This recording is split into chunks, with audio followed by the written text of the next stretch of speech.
Blake Simon, founder and creator of KRUK Designs, a luxury goods brand, and co-founder of a very well-known watch accessory brand, is here today to talk about his attention to detail and his drive to succeed. Blake, how are you this morning? I'm great. How are you? It's not even morning anymore. I'm sorry. Yeah, right? Losing track of time today. Thank you for visiting our office. I really appreciate you coming. I know you came to visit others and probably do some business or shop for some watches. I'm happy to have you sit down with me for a couple minutes to talk about your business and just your entire history. Let's get right into it, not to waste any time. You started in 2007. You were 15 years old. You were taking photographs. Tell me about that. I was, yeah. So I was going to a lot of car events, going really back in time. Going to a lot of car events, exotic car shows. Ended up wanting to photograph them. Just thought it'd be something cool, a creative outlet. And yeah, that's really how I started with photographing a lot of cars. Yeah, a lot of cars. Two things about that, that I wanted to know is first, why were you going to car events? Are you like a car nut? Like, do you love cars? So I love cars. My dad is a little bit of a collector as well. Gotcha. Went to many shows all over South Florida. A couple runs that we did to Naples and Orlando as well. And I started to find this love for photography.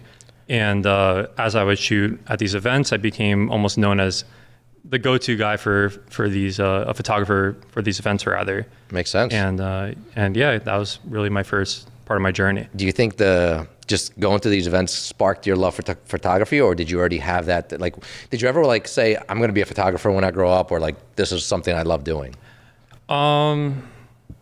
That's a great question. I don't really remember. Okay. I don't really remember, to be fair.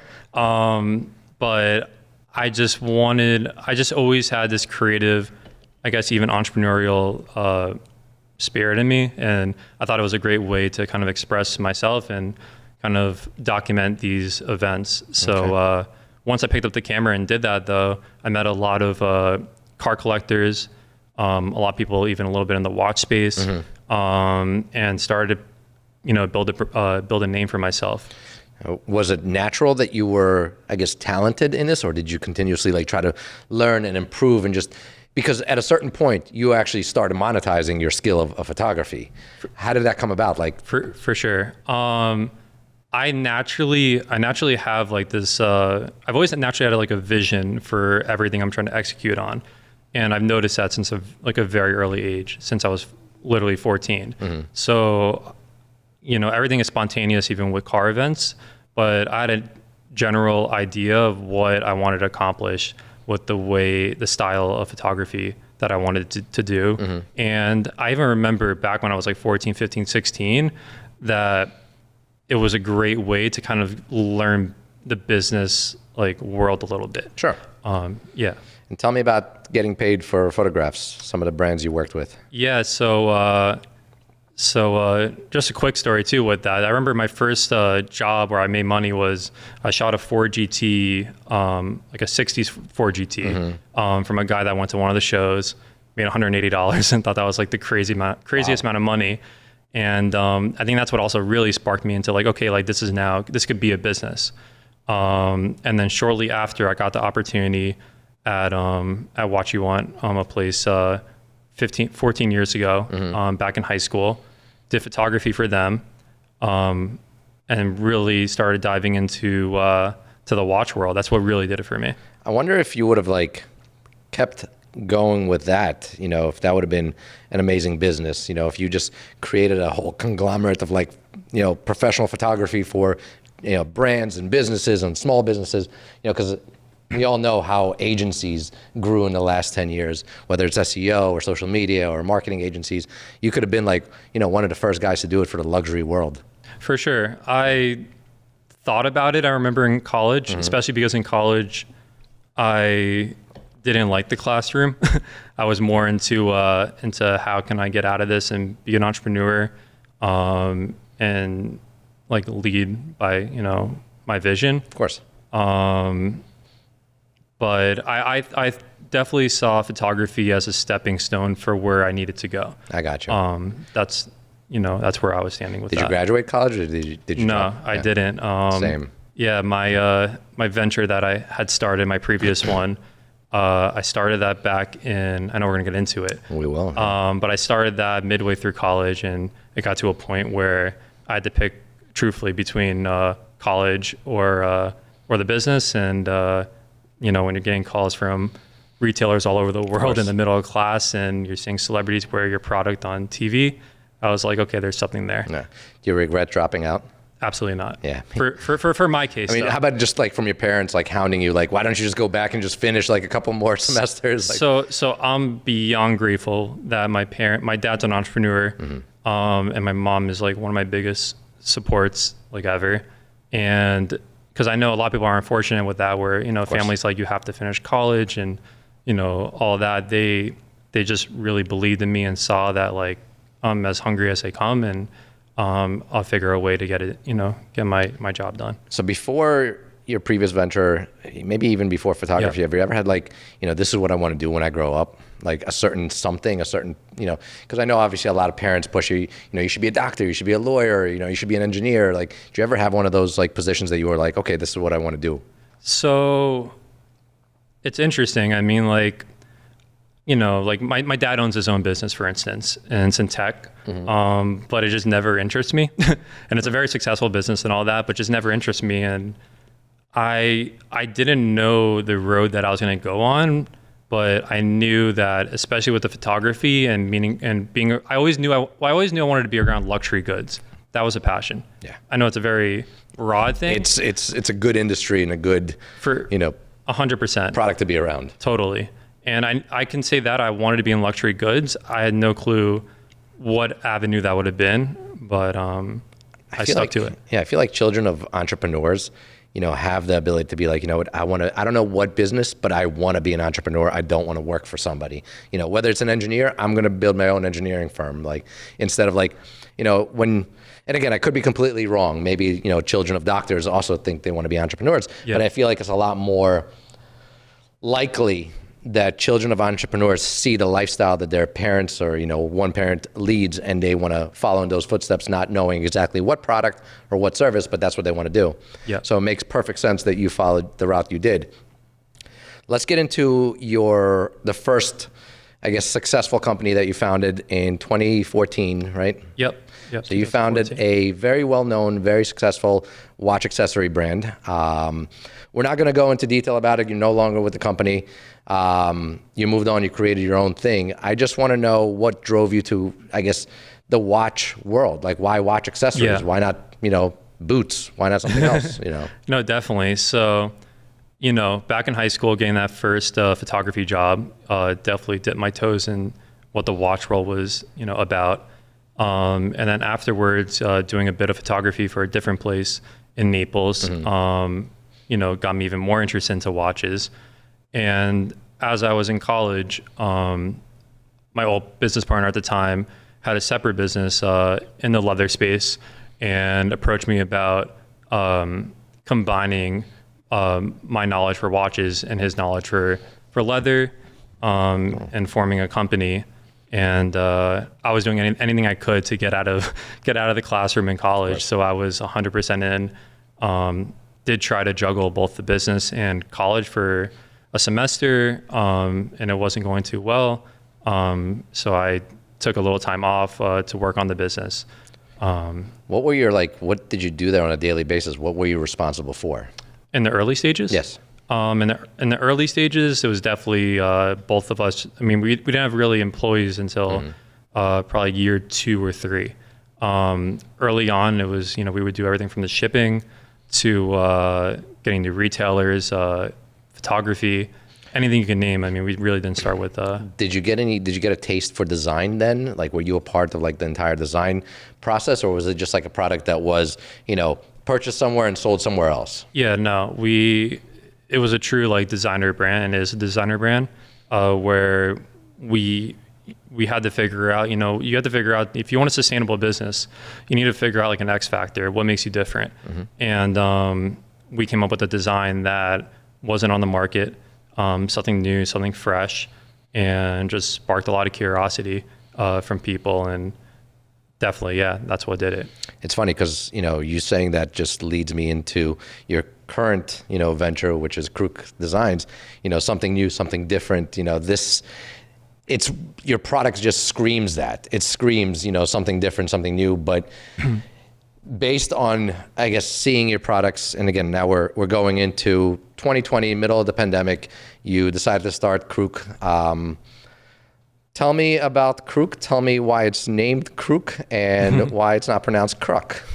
Yeah, so I guess we'll start with the name. So it's funny. From left field, my brother was watching poker. Guy's last name was KRUK, whether you want to pronounce it KRUK or KRUK. And he called me and he's like, aesthetically, I like love how it looks. And we're very much on the same page of like a lot of things. And so I put on the channel. I'm like instantly fell in love with the name. But I was like, there has to be a meaning, tied to it. So I go on my computer, go on Google, and I see that KRUK means raven, like the bird in Polish. And funny enough, I have like Polish descent.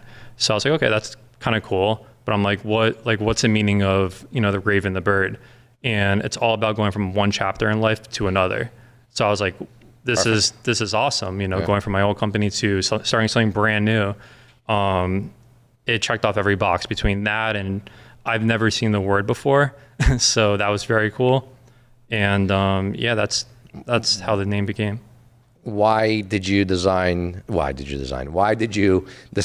to go into a new product, into a new venture, and specifically into something like this? So again, we're middle of the pandemic. Are you in lockdown at this time, or like? Well, this was actually back in. I started working on KRUK May of 19. Oh, okay, so before. But my initial launch date was March 2020. Oh, nice, perfect time. Like truthfully. Yeah. What are we? I guess we're 3 years out.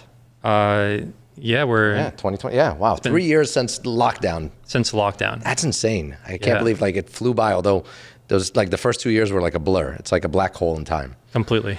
Okay, so late 2019. I guess you were working on this. What made you decide to first of all do this? Like, why leave an existing product that you're a part of that is on the rise and is uptrending, and decide to go into something completely different?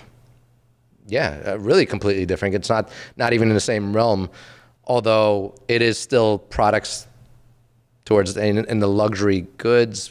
Yeah, I mean, it's very much different from what you were doing at the time. For sure. I was just ready to be my own creative director of my own vision. I had a master plan of what I foresaw in it. Yeah, I mean, I started this journey back technically in May of 2019. Visited factories around the country. Obviously, some WhatsApp calls as we got closer to COVID between factories here in the U.S. and overseas in Italy. And I was ready to see what I could do. I wanted a new challenge. I also, I built up a very good network of people and support to take my vision to the next level. And basically from May 19 till July of 21 it took to launch KRUK. KRUK launched in July 17th 21. Wow. Did you have an idea, like before even starting, did you have an idea, okay, here are the products I want to create, here's how I want to create them, and now all I need to do is source, the manufacturers and figure out the entire process of creating them? Or was it just like, fuck it, let's start something and I'll figure it out as I go? A little bit of both, but I would say leaning towards the first part, like 80%. Okay. Funny enough, I actually wanted to like reinvent, for whatever reason, the backpack, which was the first piece that I created. Okay. And was a lot harder than I anticipated. Yeah. I learned how to make technical drawings, tech packs, which I didn't really know the terminology of until I visited my factories about that. And it's funny because like my first thought would be like, okay, Alibaba, let's find something. No. I wanted to build a foundation with this company, and that was probably a really important reason. I wanted to build a strong foundation for the point if a very well-known brand on the biggest level, would be approaching us, we'd be ready for anything. Okay. And I definitely would say we built that where we can take on any type of project, small or large. And between our certifications with our factories, trademarks, and so on and so forth. That's with that part. So your first product was the backpack. Yes. Why the backpack? I actually got a little bit of influence. I think one was the challenge part. I just wanted to challenge myself with something new.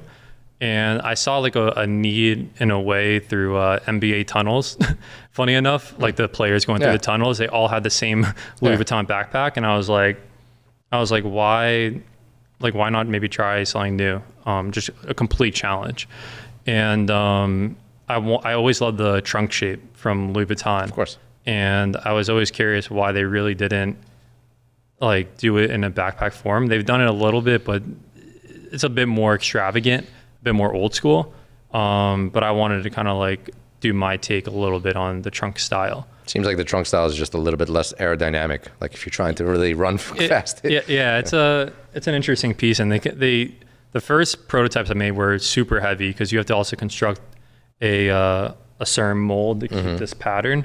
And we went through 3 dummies for dimensions, and we went through 3 samples before going to production. And I'm very happy I ended up doing that project. It did very well from the beginning. But I'm sure we'll get into the watch rolls.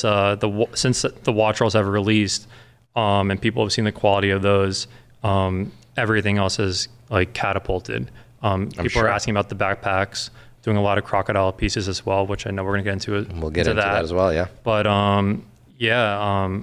tell me about the checker design. Like whose idea was that and why? So the checker design was mine.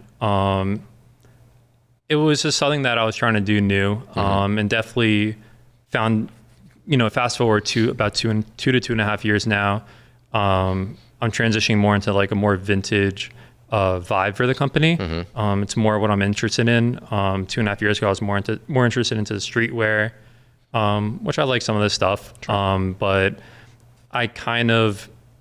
it's a mix between what my personal interests and what I was seeing the market moving towards. And I saw, especially this Pepito, which is one of my favorite patterns. I was very excited to see, colliding between the car world and the watch world with it. When you started, do you mind if I ask how much money it took you to start the company? Like, I mean, obviously you have an idea, you have to source products, you have to work with manufacturers.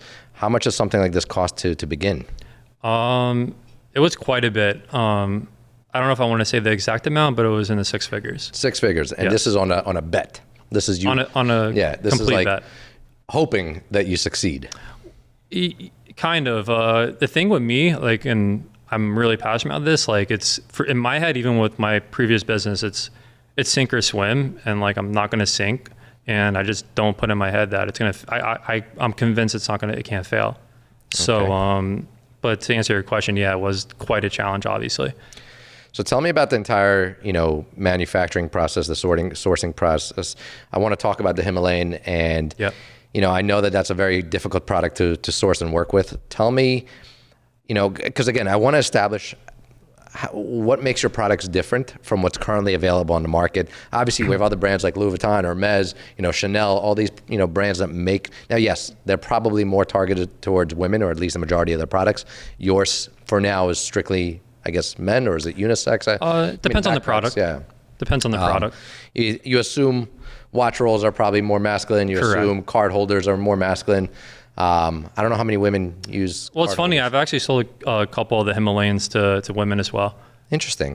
Funny enough. I mean, Himalayan, from Hermes, there's a tie there. So tell me about how does somebody go out and get Himalayan leather?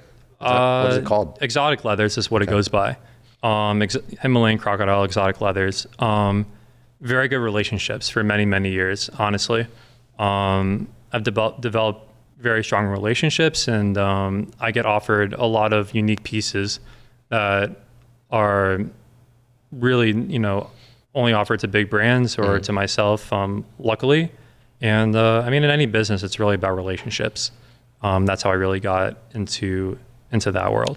How much does a product like, let's take this Himalayan card holder. How much does this retail for? The retail is $1,200. And it's not something that can be purchased automatically on your website. Like this is No, it's by request. By request only. So it's by request, and I'm happy to get into the story if you please want. Tell me more about this. How does it even come about? Yeah, the Himalayan's very interesting. So first, I've always been into the Himalayan Birkin from Hermes for many years, but I was curious why they never made like a men's version, like a backpack or so on and so forth. And 2 years ago, like it was around when I launched a company. Around when I launched a company, I made myself a Himalayan crocodile backpack, which was crazy. And I didn't even show anyone the backpack for a year. Something with me, like kind of how we were talking about podcasts, I'm very selective and patient with how I reveal stuff, and very just thoughtful. But in any event, I ended up showing that piece about a year later, got a lot of attention. I actually showed it on Timepiece Trading's vlog and all that, and it's part of the story. So with that said, one morning I woke up and Scott Disick, funny enough, DM KRUK and was the Lord himself. The Lord himself. He said he was watching TikTok and saw the backpack and was asking if I can make him a card holder. So at first I didn't even know. I thought it was like a fake account or something. I've been through that. I didn't know. Please send me Bitcoin. I get so many of those. It's crazy. Sure. And yeah, I mean, I long story short, it was him.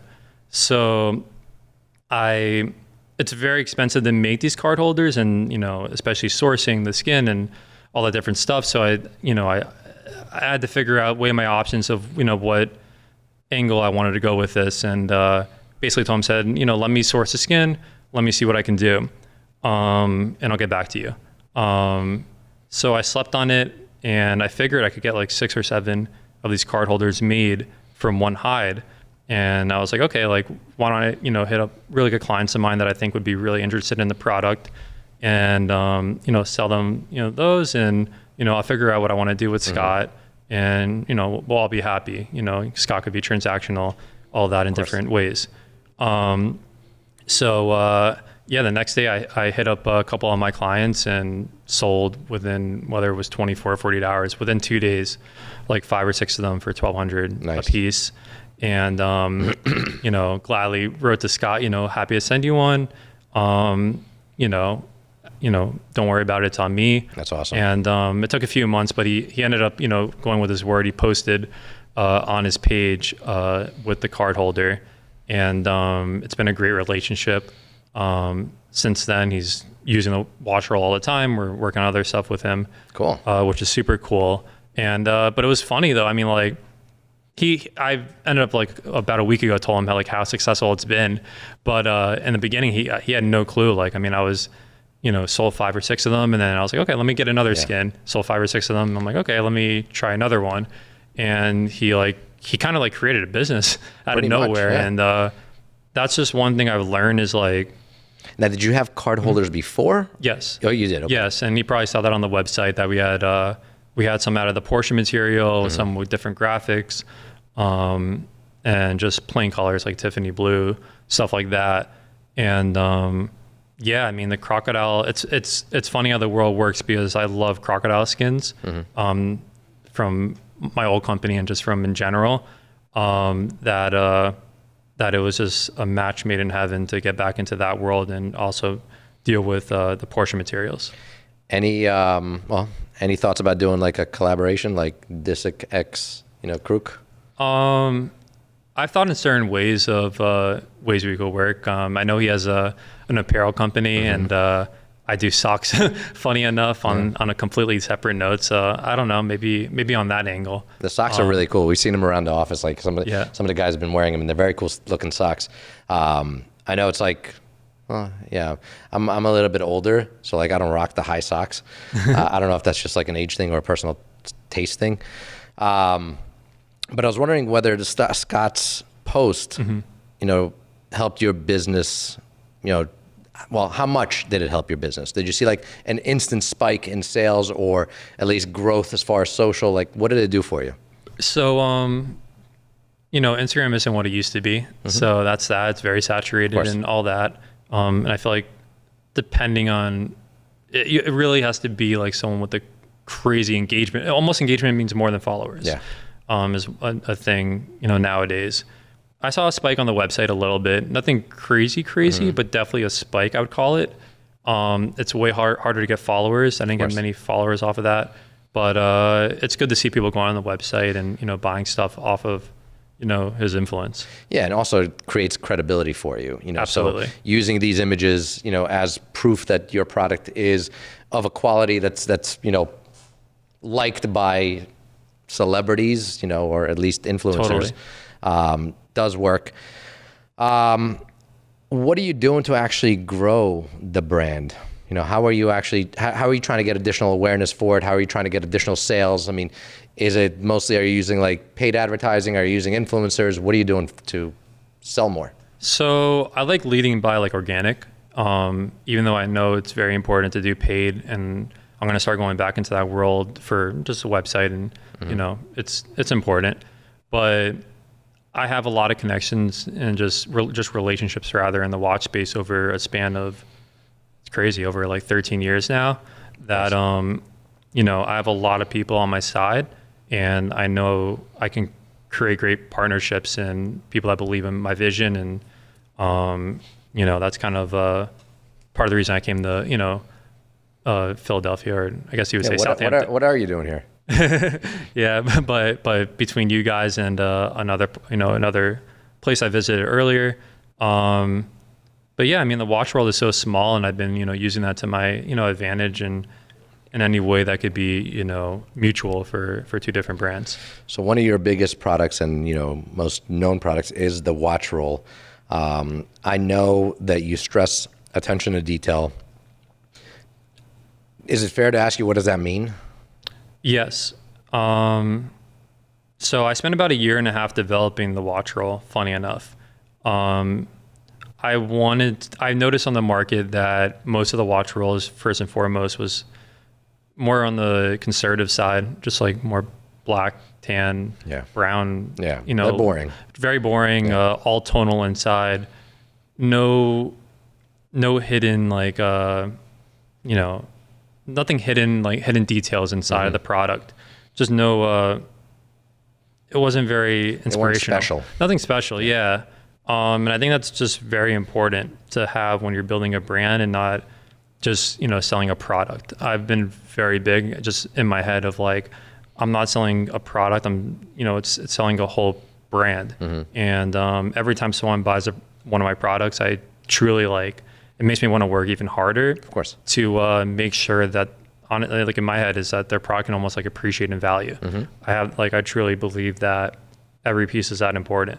But going to your question about attention to detail, yeah, I mean, one of the coolest things, it's very small, but one of the coolest things is that in all the leather goods, there's a pink detail in the lining.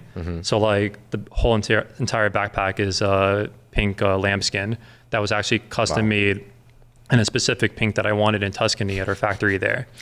And in the watch roll, I tested like a pink interior, but it was just obviously way too much. So when you take the cushion apart, you'll see there's a pink stitching underneath every cushion. In the card holder rather, the whole lining of the cash slot is pink. Is that like your trademarked, like little special detail, like little Easter egg in there? Or? It's one of, that's one of them. And then the other one is in all the leather goods, there's a take care of your people trademark, nice. which I actually own for clothing, funny enough. I don't know what I want to do with that, but I own it. It took about 2 years to get that. And for leather goods. So yeah, the take care of people is hidden in all the leather goods in the lining of the watch roll. Yeah. Let me ask you, what do you typically keep in your personal watch roll? What kind of watches do you have? So I guess I have the perfect amount for the triple. I have my ceramic Daytona, which I bought actually literally the day after my my exit for my first company. Wow. And I actually engraved it back with that day. I love it when people buy watches to celebrate or to remember a certain, time in their life, some achievement. Like, I feel like that's the perfect accessory to purchase because, and the engraving just makes it so much more special. Like, people are constantly like, when I talk to people, I want to know, why'd you buy this watch? And oh, I liked it. Cool. Does it mean anything to you? Like in your case, that's an example of what I look for. 100%. This, I'll go homeless with it. Like it's not going anywhere. So this piece means a lot. What else you got? Then I got lucky, I guess going backwards a little bit, like right when COVID hit, I got very lucky getting an AP dual time 39 Nice. through one of the wholesale groups. It was 21,000 for a full set white dial, which was a bargain in my opinion. So there's that, and then and then I have a coral red Oyster Perpetual 41 that I was very lucky to get at retail. Wow. Yeah, that is very lucky to get at retail. I mean, that was definitely still trading above retail. Yeah, definitely. And I got it a month before it got discontinued, which was pretty wild. That's a nice collection you have there. Yeah. As far as growing the company, how do you compete with brands like, Louis Vuitton, like Hermes, like, I don't know, who else? You have Goyard. Yeah. Like these are like, generational brands. For sure. They've been doing what you're doing for hundreds of years. They've perfected it.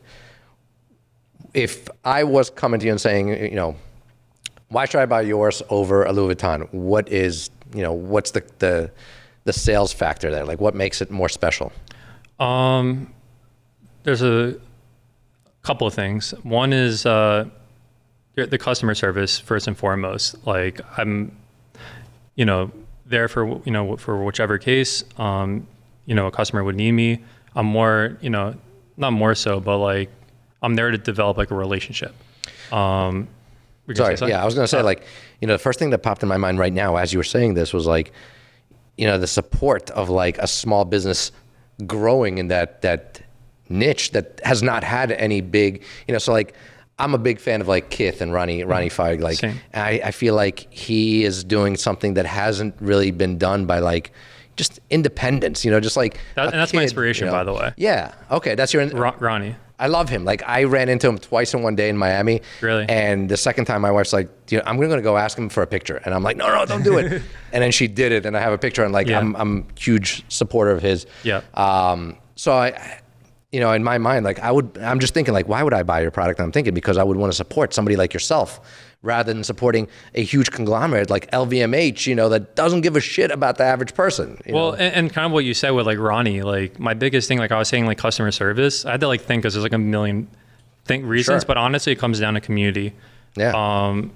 Building a community of people that appreciate attention to detail, like the best service possible, super unique pieces. Yeah. And something that I can do that I feel like the big brands, can't do, and whether it's probably for sure because of how corporate it's become.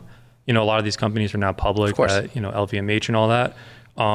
They can't move as fast as me. Yeah. And they can't. Same with your business as well. Yeah. Like we're able to move a lot faster because there's not correct many levels to approval. That's 100% an advantage. You're agile. I mean, you can pivot tomorrow. If you get inspiration for a product, you can probably have it within months, where in their case it would take years. Yeah. So okay, that you just convinced me. Like, and again, I'm like everybody else. I have the Louis Vuitton backpack. This is why I would purchase those stuff. Now, are you trying to follow in Ronnie's footsteps of actually growing the retail, the brick and mortar, globally? Is that an idea that you might want to do one day? Most definitely. Okay. Most definitely.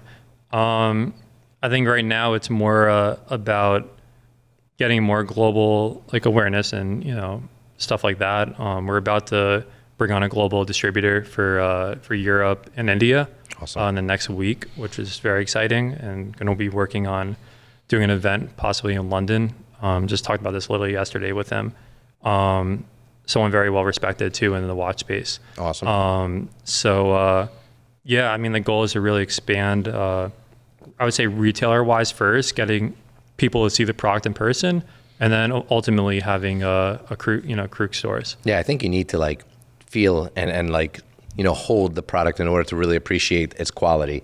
Yeah. Otherwise, when you're looking at it online, it looks, oh, great, another, thing. But when you actually, like when I felt that Himalayan card holder, I'm like, okay, this is worth the money. What do you think about doing like a giveaway? What if we give away one of your products? I would love that. What are we giving away? A watch, not a card holder. Yeah. Not a card holder. Yeah. Let's do a watch roll, because the majority of our viewers are into watches, I assume. Now, again, if you're watching this or listening to this, make sure to show some love, comment, like, subscribe, write a review for the podcast if you're listening to this. And we're going to give away a watch roll made by KRUK Designs. What do we want to ask our viewers to do or listeners to do in order to qualify? It's a good question. Comment something, or like something, or follow something, or... I mean, I would love the support of, if they want to check out, our KRUK Designs, Instagram and all that. But do you have a YouTube channel? I don't yet. Wow. I don't yet, but I would say between, following KRUK, because, it's a very fun journey it's been so far. But if we're picking someone, maybe we can do it through the comments on YouTube. So let's do this. So in order to qualify, you have to go follow at KRUK Designs on Instagram, right? It's KRUK Yep. Designs. And you have to comment followed. Yeah, I think just followed is cool. Comment followed on this video after you went and followed them. And if you win, we're going to check to make sure that you actually did follow them. And we'll give away a watch roll in what? Let's say 3 days from the date, from the time that this video goes live. And I would say, so they'll have the choice between the chocolate interior or the black interior. Perfect. We can figure that out. So you get a choice of chocolate or black interior, and you could win this watch roll. And you'll see the quality of how it's made. Blake, I really want to thank you for taking the time. I know we took almost 40 minutes worth of your time to sit here and shoot the shit. Yeah, it does fly, especially when cameras are pointing at you and I'm shooting questions at you left and right. But I really, I feel like this episode, prior to this, and just I try to be as honest as possible. Prior to this, you were just another brand. You were just a guy that's making something. Sure, you're making it yourself, but hearing how you're sourcing this, how you're doing this, how invested you are personally, time, obviously money, and how much faith you have in this product. Obviously having, Ronnie as a common inspiration. Inspiration. Yeah. I'm a big fan of the brand now, and you got yourself a fan, and I'm gonna, make sure to let everybody know how good your products are. I've gotten a chance to play with them, and it's now you've earned a fan. So awesome. I appreciate that. Subscribe. I appreciate that. So again, thank you very much for joining me and answering some questions. I hope it wasn't too uncomfortable. No, this was great. My first podcast, so. I'm honored to be your first podcast. I hope you have many, many more, and that your face is all over the internet and all over, TV. And one day when you are opening up your Tokyo store, first of all, I'd like an invite, but second of all, I'm going to be proud to say, I interviewed that guy, first time on, YouTube. Totally. Other than that, I think, we've covered it. I think your brand is awesome. I think you're an awesome guy. I think you're doing something really, really cool. And I fully support it. And I'm a fan. All right. Ladies and gentlemen, if you like this episode, make sure to like, comment, subscribe, like I just said. If you want to win a watch roll, make sure to follow at KRUK Designs on Instagram and comment followed below. We'll give this away in 3 days. Take care. All right. Awesome. Thank you. Thank you.